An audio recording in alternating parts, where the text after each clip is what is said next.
I pledge allegiance to the flag of the United States of America and to the republic for which it stands, one nation, under God, indivisible, with liberty and justice for all. Call the roll, please. Mayor Bailey, Here. Vice Mayor Bateman, Here. Mr. Goodyear, Here. Hamlin, Here. Mr. Hart, Here. Ms. Hazelbaker, Here. Mr. Jackson. Here. Welcome, everyone. With us, we have our Director of Finance, Mark Medler, Assistant City Manager, Chris Weinich, Clerk of Council, Misty Clark, City Manager, Dave Kennedy, City Solicitor, Joe Braun, our City Engineer, Kelsey Richards. Ooh, and Captain Daniel Gangmore is here as our Master at Arms tonight. Very nice. Former Council Member Todd Osborne, and our special guest, Warren County Auditor Matt Nolan. Thank you for being here. And you're actually first up. Well, wait, I think Mr. Weinich wanted to give you a better intro. Oh, well, just thanks. Thanks again for coming, Matt. As you guys remember at our retreat back in February, I think it was February, we talked, we went over our council goals. And one of the things that council was talked to staff about was keeping on the radar was what's going on with property taxes at the state level. And, when I heard that, I knew if we want to hear it right from where it needs to be heard from, which is Matt, he's got all the details for us. He's been county auditor there in Warren County since 2014. He was former president of the County Auditors Association for Ohio, right? Last year. So yeah, he's been integrally involved in a lot of the stuff that's been going on at the state level. So I asked Matt if he would give us a couple minutes today, and obviously with any questions, I'm sure he'll be willing to ask that. Because as you know, the way we're set up is, most of our income, most of our general fund comes from income tax, but we do have about 20% of our general fund comes from property taxes. So with that, Matt, I'll let you take it over. Great. Well, it does bring up the biggest issue I have with the city of Loveland, which normally I have a lot of good things to say for. One is we had an amazing employee that you stole from us, and I intend to try to steal back at some point. But no, thank you for having me. Loveland is such an interesting place, in part because of where it sits in 3 different counties, and it makes it interesting for tax purposes, and is regularly a part of discussion as we tried to figure all this out. Last year was a huge year in the property tax world, and a lot changed. And there were many, many hearings. I think I testified 35 different times, literally, in front of the various committees in Columbus about different property tax bills, biggest topic of conversation. And in December, they passed the most complex reform of property tax law signed by the governor in Ohio's history, and nobody said a word about it. It was kind of a weird thing. There was a lot of discussion. There was newspaper. There was all this talk about all the bills and a lot of hooting and hollering. And then it all passed and was signed right before Christmas in this really private, quiet ceremony that the auditors weren't invited to. And nobody said a word. There was no press. There was nothing. And so I'm trying to get out and explain all of the changes that were passed that are happening all around the county. And for you guys, if Auditor Miranda or Auditor Fraley would hear, they would say a lot of the same things, but we do have a rule in the Auditors Association, 88 counties, 88 ways to do things. And that affects Loveland because you end up with 3 different ways to do things here. But let's talk about what is happening. And the biggest piece of it is that no longer in Ohio will property taxes ever go up more than the rate of inflation without a vote of the people. So that's a big change. A lot of talk over the last few years of these massive value increases that led to very large tax increases. You saw it in the city of Cincinnati. You saw it in northern parts of Warren County. You saw it in Little Miami schools. You didn't see it in Loveland schools. And, when we talk about property taxes, what we're really talking about are school taxes. That's the biggest component of it, right? That's the main piece of it. And so what Ohio effectively did for school property taxes is said, we want everybody to be like Loveland schools. And it's actually an example that's used. And when I talked to Loveland schools a couple of years ago, they didn't love that idea. But when you look at what they want local communities to say, yes, we want more taxes, or no, we don't. And it's there. And over the years, Loveland Schools has passed more levies than most communities, more operating levies. And that's the way they've gotten more money. When you look at districts like Springboro, Little Miami, they've gotten large increases based on value increases, not based on passing levies. And so those models are going away, and everybody's going to be like Loveland. They're either going to pass levies or they're not, but that's the only way taxes are going to go up for school districts going forward, any more than inflation.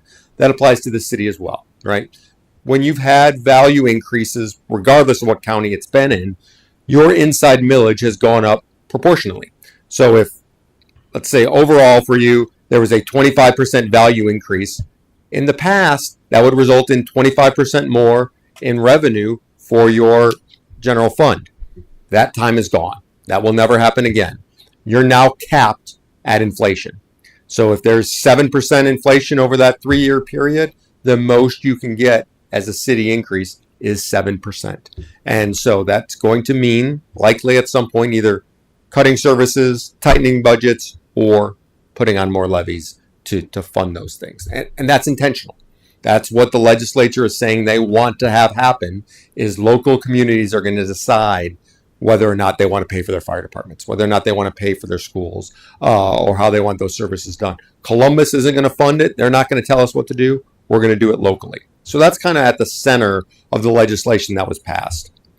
The other big part of it, there will be a small tax decrease for everyone here, everyone pretty much in the state, on the second half tax bill. Now, Loveland's will be smaller than most because it's actually not at all for Loveland schools. It's for Great Oaks. So they'll get a small decrease on their second half tax bill as a result of that. By small, I mean like $20. But there'll be something. For all other school districts in the area, Springboro, Little Miami, Lebanon, they're going to see larger $100, $150 tax decreases because they saw much larger increases with the last reevaluation. City of Cincinnati Public Schools also will see a much larger decrease as a result of that. The last piece of legislation that passed was the one I was the most proud of, most inconsequential, but the one I was most proud of. Right now, every rental property, of which there are many, rental homes, gets a 10% tax credit. We call it the non-business tax credit. Doesn't make a whole lot of sense. They're running a business with this home. It's a business. They deduct it as business interest, but they've been getting this credit. We've eliminated that. Our state senator down in Hamilton County, Senator Blessing, got this through, and so it will remove that 10% tax credit off all rental properties, residential rental properties. And then it goes beyond that, though. It doesn't just get rid of it. It's not just a take by the state. They're going to take the money they would get from that and give it to owner-occupied homes. So right now, owner-occupied homes get 12.5% increase. By the time this is implemented, it'll be over 15%. So you're taking money from the rental properties, you're giving it to the owner-occupied properties, effectively is what's happening. That to me in and of itself is a positive, small positive. We're only talking a few percent. It's a bigger deal because we've had large corporations, and a lot of this around here, of American Homes for Rent and these other out-of-state companies buying up residential properties, driving up the values in our communities, and then getting a tax credit for that. This will disincentivize them from doing that. And so hopefully that'll help stabilize some of our residential values and shift some of that to owner-occupied. So those are the big changes that we've seen. Again, the biggest changes that we've ever seen in property taxes. Some say in the last 50 years, I think ever. Major shifts for 80% of the school districts in the state. Loveland's not one of them. And so again, it's going to be status quo or so for Loveland schools, for King schools. Those are the two that were not at what we call the 20 mil floor. Most of the legislation involves the 20 mil floor. But it kind of gets rid of that term. I've talked more about the 20 mil floor in the last 18 months than anybody has in the last 50 years since it was implemented. But for all intents and purposes, 20 mil floor is gone. It doesn't matter anymore. So the little time you spent learning about it, take it out of your heads. It doesn't matter.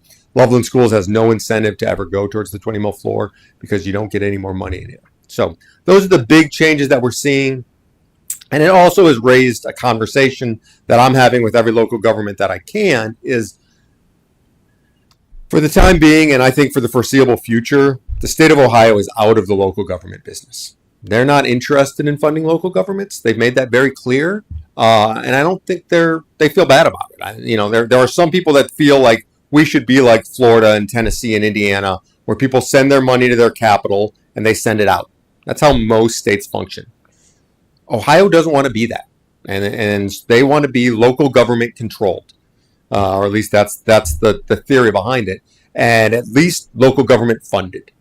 And so things that we've seen at the county, we just saw it at King's School, right? People want less property taxes. We're not going to get more from the state, so we put an income tax on in King's School that will help, one, lower property taxes immediately, but more so stop the increase in property taxes.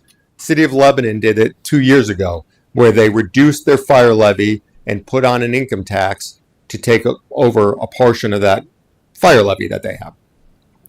Warren County is talking about it right now, and I think could likely happen, where we'll reduce our portion of the property taxes, just that 5% that the county collects or so, and replace that with sales tax revenue, right? And so, with the exception of townships, every other local government has some other funding mechanism than property taxes. And I've seen a lot of local governments, there's this trend towards raising those taxes to replace property taxes and keep property taxes down.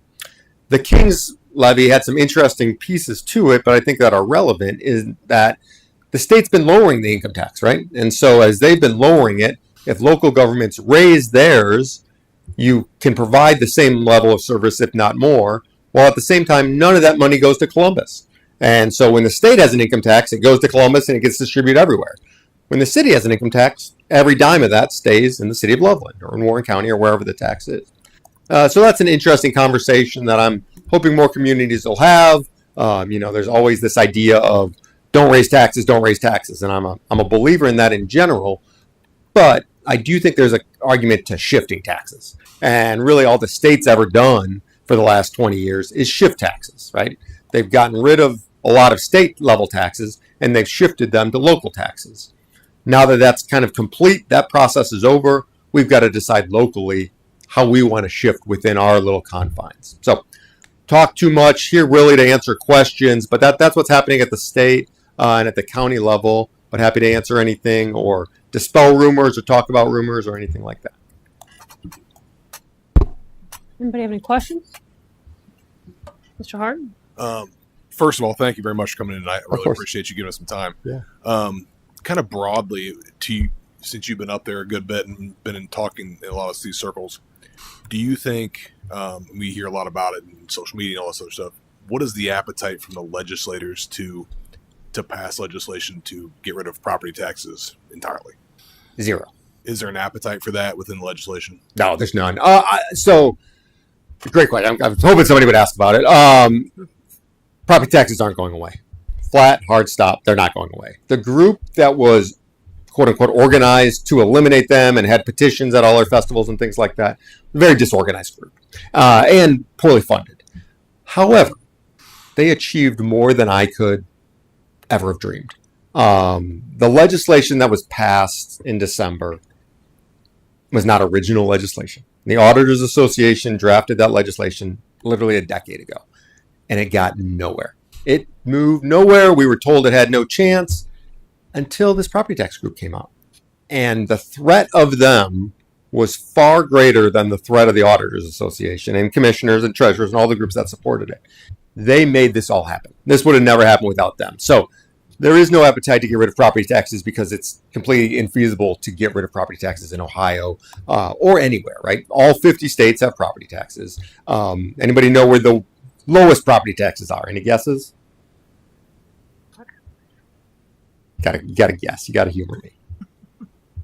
Florida. Florida's always the first guess. Nope, they have low, but not the lowest. What's that?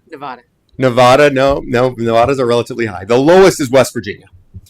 And I love that that's the answer because it makes my point real well, right? What happens when you get rid of property taxes? You become West Virginia, which as a good Ohioan, there's no place I want to be less than West Virginia. And so, yeah, we've got to find ways to control property taxes. We've got to find ways to lower property taxes in a lot of cases, especially for senior citizens and the disabled. But we can't get rid of property taxes. And I think truly 132 out of 132 legislators agree.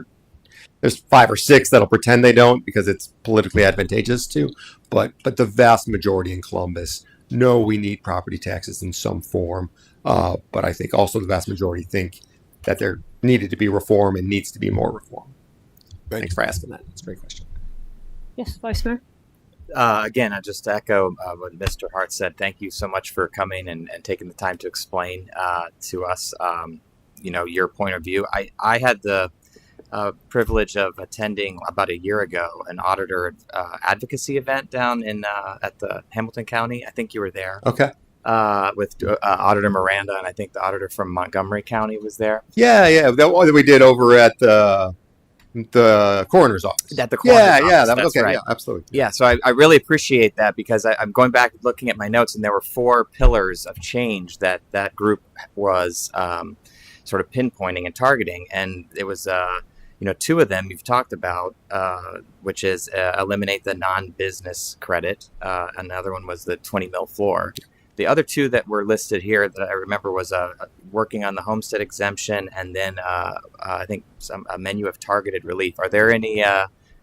Could you give an update on progress? I mean, 2 out of 4 in a year is amazing. So yeah, absolutely. And the other 2 passed as well in different formats, and I should have brought up. So the homestead, is everybody familiar with the homestead program? So the homestead program is available to anyone who's 65 or older, permanently disabled, and roughly reduces your taxes $500, depending on where you live. And if you're a veteran whose disability is a result of being a veteran, it doubles. So it's about $1,000.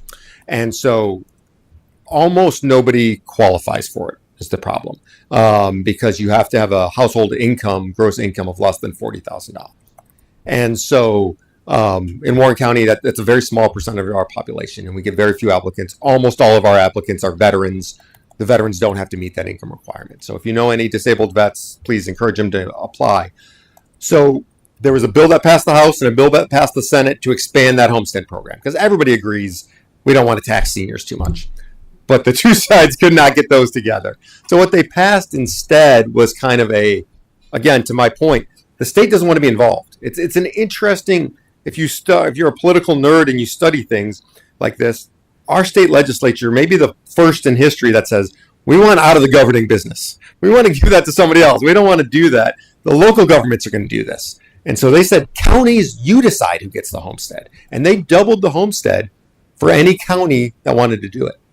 And there are quite a few counties that did. I think 8 or 9 counties. Claremont, I believe, did. Warren did not. Hamilton did not. The reason, it's the commissioner's decision, but they decided not to. Their reasoning was, when you give the homestead credit and you take that money, you give that money to senior citizens, you're taking it from someone, right? Well, like I talked about, everything's just a shift. Well, you're shifting it away from the school districts. And so you're effectively taking that money away from the school districts, and the commissioners weren't willing to do that. They proposed, the prosecutor said they can't, but they'd proposed they'd reimburse the school district the way the state reimburses the school district. The law doesn't allow for that. But yeah, so that was the commissioner in Warren County's reasoning. Quite a few counties have adopted it. I think it should be a state program. I'm not aware of anywhere else in the country that decides county by county who's going to get homestead and who's not, or to what extent. But again, we have really bought into the local control concept, hook, line, and sinker. A lot of people love it. A lot, and there's a lot of reasons too, right? You get to decide in Loveland what's best for Loveland. Columbus doesn't get to decide. Akron, Cleveland, they don't get to decide. So it makes a lot of sense. But Loveland also it's just such a great example for so many different things, because you can have residents that live in the city of Loveland, in Loveland schools, right next door to each other, and get completely different benefits, because one's in Warren, one's in Hamilton, and one's in Claremont. And they can be completely different, which is kind of a unique thing. Thank you. Any other questions or comments? Yes, Mr. Goodyear. I have a question, but I just want to thank you for being Oh, here. absolutely. Certainly appreciate all the information. I know you are a busy guy, so I appreciate you taking your time out. And I guess Chris is a good reason to come. Thank you very much. Thanks for having me. All right. Thank you, Auditor. We really appreciate you coming here and educating us. Anytime, any questions anybody has, or if you think about things or hear about things as they're going on, feel free to reach out. I'm happy to help. Thanks for what you do. Thank you very much. Thank you. All right. Next is review and approval of minutes from the May 12th, 2026 meeting. Any changes, comments? Move to approve as written. Is there a second? Call the roll, please. Vice Mayor Bateman? Yes. Mr. Goodyear? Yes. Ms. Hamlin? Yes. Mr. Hart? Yes. Ms. Hazelbaker? Yes. Mr. Jarnick? Yes. Mayor Bailey? Yes. Motion carries 7-0. Mr. Kennedy? For those of you who know Union Cemetery Road, it sort of jogs in and out of the city in the township. The city back a couple years ago, we did some sidewalks, but we've been in constant communication with Symmes Township regarding some joint sidewalk work. Well, they are applying for a SORTA grant. The city has never, you have to be a certain distance from a bus route to be eligible. So that section of Union Cemetery Road from Montgomery to Carrington is eligible. So the township reached out to the city regarding our interest in working jointly with them, co-sharing the cost, rather than, if you look at page 11, that about summarizes how it would be a piece there. It's a good cooperative project. It's very similar to years ago back to the big Union Cemetery project that was going on back when I got here in 2012. So the way this would work is they're on a bit of a fast pace. The legislation, Mark has already submitted the financial commitment pending you guys' approval. That information would go to them. If they're funded, the project would be latter part of 2027. It would be included in the city's budget. But we do have residents up there on Carrington, technically also the lodge. There's a small little multi-unit development also going in on Union Cemetery. So it is beneficial to both township and city residents. Thank you. Any comments or questions? Want to read the resolution? Resolution authorizing the city manager to execute a cooperative agreement with Symmes Township for the submission of a Southwest Ohio Regional Transit Authority Metro Transit Infrastructure Fund grant requested for the Union Cemetery Road Sidewalk Improvement Project and commit a local match. Thank you. Call the roll, please. Mr. Goodyear? Yes. Ms. Hamlin? Yes. Mr. Hart? Yes. Ms. Hazelbaker? Yes. Mr. Jarnick? Yes. Mayor Bailey? Yes. Vice Mayor Bateman? Yes. Resolution 45 is adopted by a vote of 7-0. Mrs. Richards? Thank you, Mayor. So annually, the city receives bids from bulk road salt suppliers in preparation for the upcoming winter season. And for this year's contract, bids were requested for 1,000 tons, plus or minus 20%, of bulk road salt, with vendors requiring to provide a per ton price for both dumped and piled delivery. We received 4 bids, and those bids were publicly opened and read aloud on May 18th. And as listed on the memo, Compass Minerals America, Morton Salt, Cargill, and Evans Landscaping submitted bids. Due to the benefit of the piler, Cargill is the preferred bid at $112.90 per ton dumped and $148 per ton piled. Thank you. Any questions or comments? Vice Mayor? I'm just curious. It talks about they were the only ones to do the piled bid. What was Correct. Why didn't the others?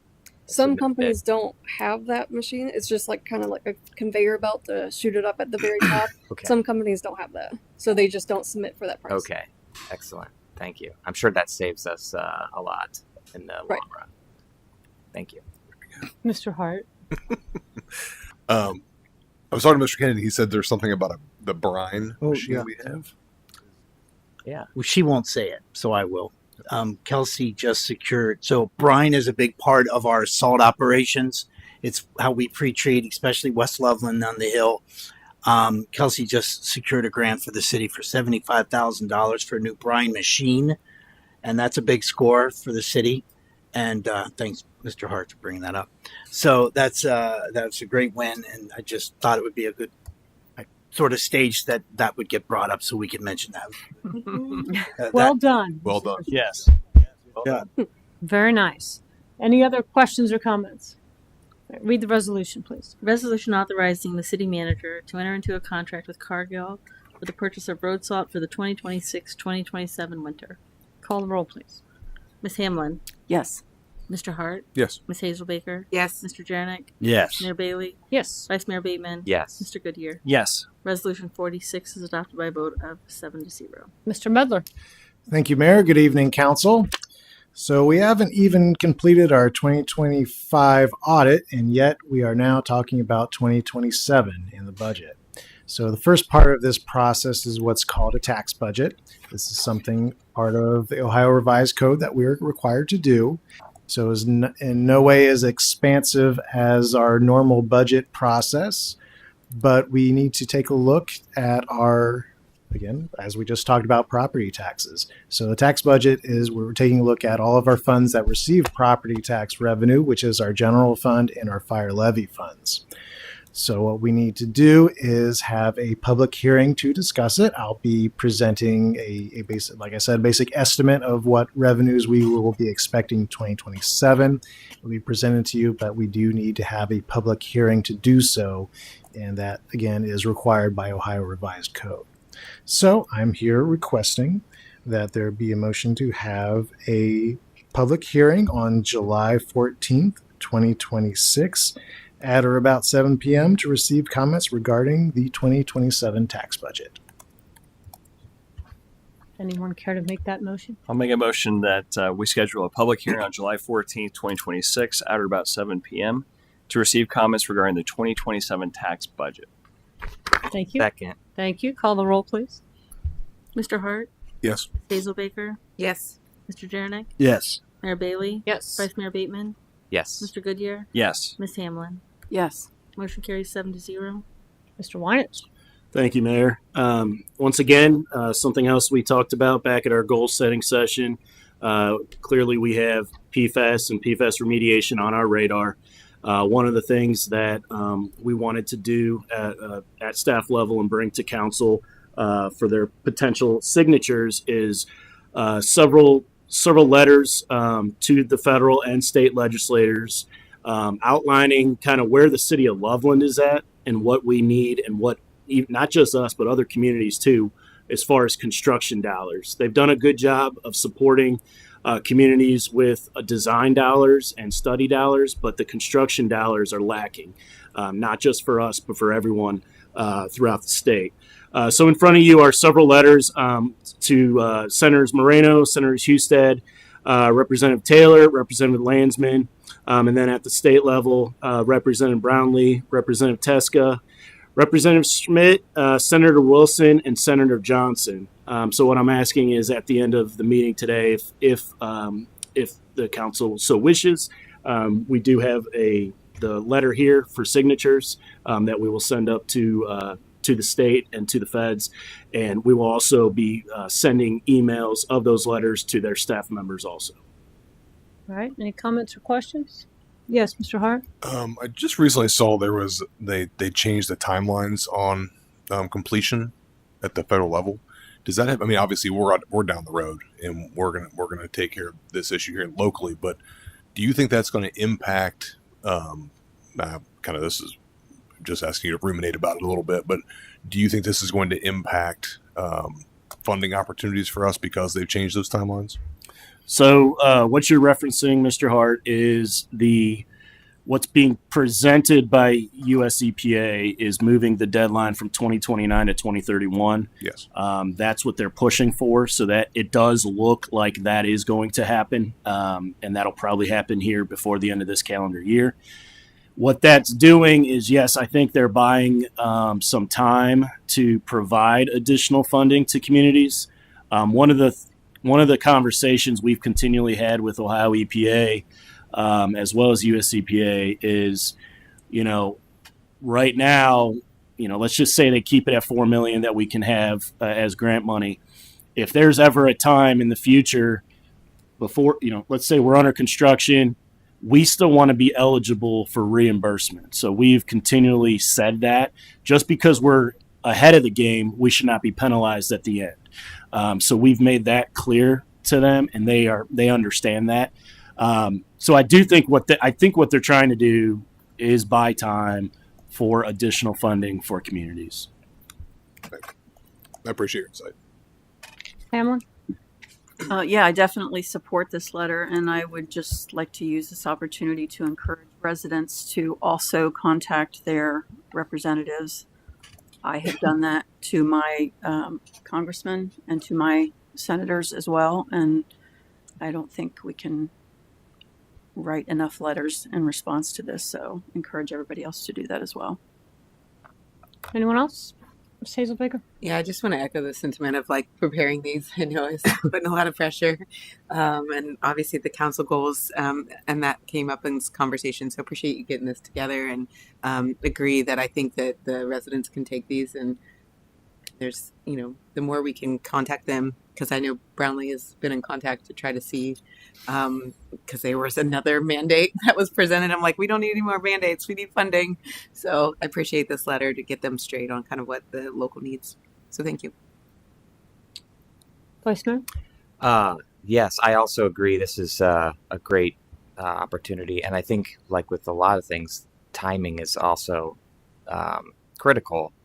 And to piggyback off of what Mr. Hart said, I was also following some of the news in the EPA. I think I saw something that they had sort of pushed to have some funding that was earmarked for municipalities to get their water systems in compliance. So I think that with that being proposed, I'm not exactly sure what the status of that. I think it was $5 billion was what I read. But to have this in front of our legislators as that issue may be top of mind, I think is really, really crucial. So thanks for bringing this at what seems to be the opportune time to do that. Any further comment? Mr. Bronner, do we need to take any formal action to agree to sign these letters? As long as there's no objection. Any objections? If you want to add some force behind it, you can take a vote, and then he can represent in there that council voted to approve it. Well, why don't we do it? Just because we're all signing it, so I think there should be a motion. Send the letters. Yeah. Someone care to make that motion? Anyone? Sure, I'll move that we sign letters of requests for support for PFAS remediation to our federal, state, and representatives. Second. Call the roll, please. Ms. Hazelbaker? Yes. Mr. Jarnick? Yes. Mayor Bailey? Yes. Vice Mayor Bateman? Yes. Mr. Goodyear? Yes. Ms. Hamlin? Yes. Mr. Hart? Yes. Motion carries 7-0. All right. So yesterday, as we all know, was I think that's all we have on the regular agenda. Was Memorial Day. So thank you to our Veterans Commission who put together a very nice parade and ceremony. Had a wonderful speaker, Chris Cravens. The what is his rank? Sergeant. Sergeant. I thought he was sergeant. The United States Marine Corps. Give a very, very moving speech.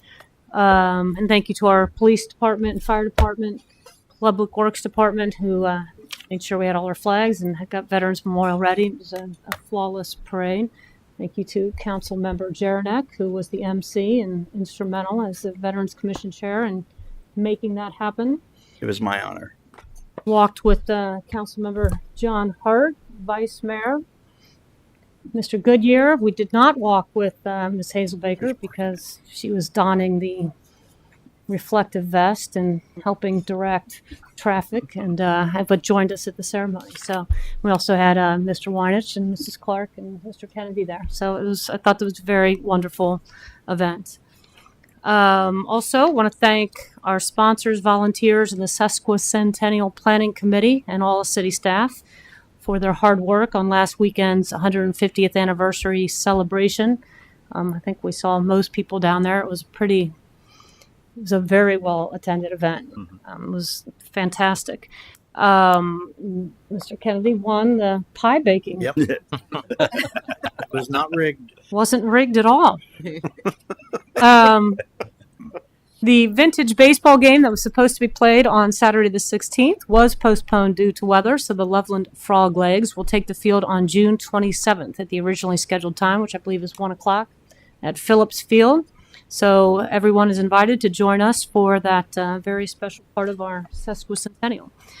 The community is invited this Saturday to attend the open house and guided tours of the new Chief Otto J. Huber Fire Station 63. It'll be 1:30 to 3 o'clock at the station. As construction of the new amphitheater continues, this year's summer concert series will now be held on the lawn of City Hall. That kicks off this Sunday, May 31st, with a performance by our very own The Harmonics from 6 to 8. So bring a blanket or lawn chair, pack a picnic, or grab takeout and enjoy an evening of music. Fun facts. Yeah, I'm not doing all of them. Just telling you. In May of 1985, Council passed a resolution recognizing Loveland Hurst High School students who won first place in the first annual Ohio State Science Olympiad Championship. Do we still have Big deal. Yeah. Nice. In May of 1992, where did Kowalski go? Kowalski. Council passed an ordinance prohibiting theft from recycling bins and receptacles. And it reads, no person shall pilfer, steal, or otherwise remove any item from any city-sponsored recycling collection bin or receptacle. And if convicted, the first offense is a minor misdemeanor. Subsequent convictions are misdemeanors of the 4th degree. And that law remains in our current Code of Ordinances. In May of 1993, Council authorized a contract to construct a pier wall on 2nd Street after the hill slipped. It was passed as an emergency for the immediate need to repair the street to prevent damage to the public utilities.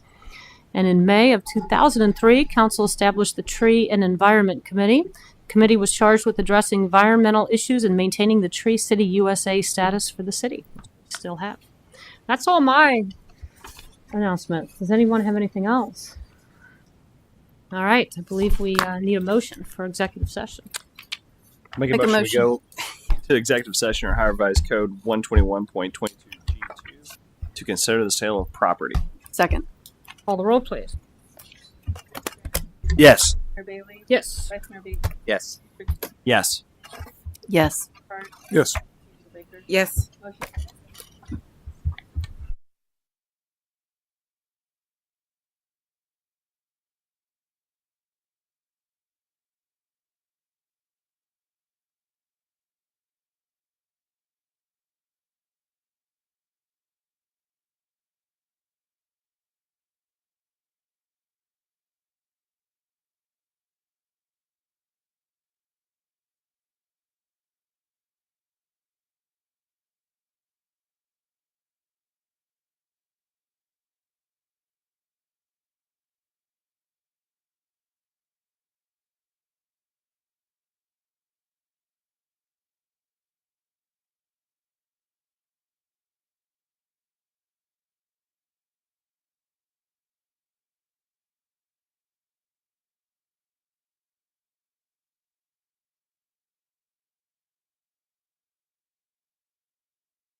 Have a motion to adjourn. So moved. Is there a second? Second. Call the roll, please. Mayor Bailey. Yes. Vice Mayor Yes. Yes. Yes. Yes. Hazel Baker. Yes. Yes. Carried 7. It's raining.